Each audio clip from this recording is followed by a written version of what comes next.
রোজই থাকে সমস্ত দিন কাজ আর চারিদিকে লোকজন। রোজই মনে হয় সেদিনকার কাজে, সেদিনকার আলাপে, সেদিনকার সব কথা দিনের শেষে বুঝি একেবারে শেষ করে দেওয়া হয়।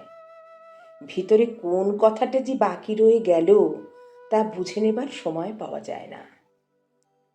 আজ সকালবেলা মেঘের স্তবকে স্তবকে আকাশের বুক ভরে উঠেছে।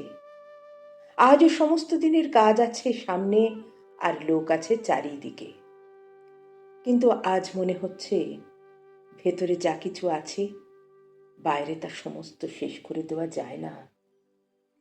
মানুষ সমুদ্র পার হলো, পর্বত ডিঙিয়ে গেল, পাতালপুরীতে শীত কেটে মণিমাণিক চুরি করে আনলে, কিন্তু একজনের অন্তরের কথা আর একজনকে চুকিয়ে দিয়ে ফেলা এ কিছুতেই পারলে না। আজ মেঘলা দিনের সকালে সেই আমার বন্দি কথাটাই মনের মধ্যে পাকা ঝাপটে মরছে।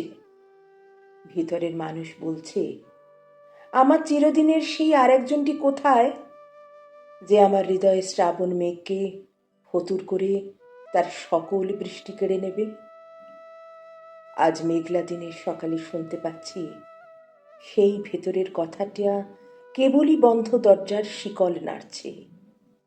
ভাবছি, কি করি? কে আছে যার ডাকে কাজের বেড়া ডিঙিয়ে এখনই আমার বাণী সুরের প্রদীপ হাতে বিশ্বের অভিসারে বেরিয়ে পড়বে?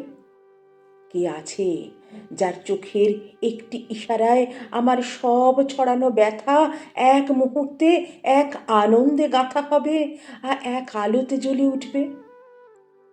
আমার কাছে ঠিক সুরটি লাগিয়ে চাইতে পারে যে আমি তাকেই কেবল দিতে পারি। সেই আমার সর্বনেশে ভিখারি রাস্তার কোন মোড়ে। আমার ভিতর মহলের ব্যথা আজ গেরুয়া বসন পড়েছে।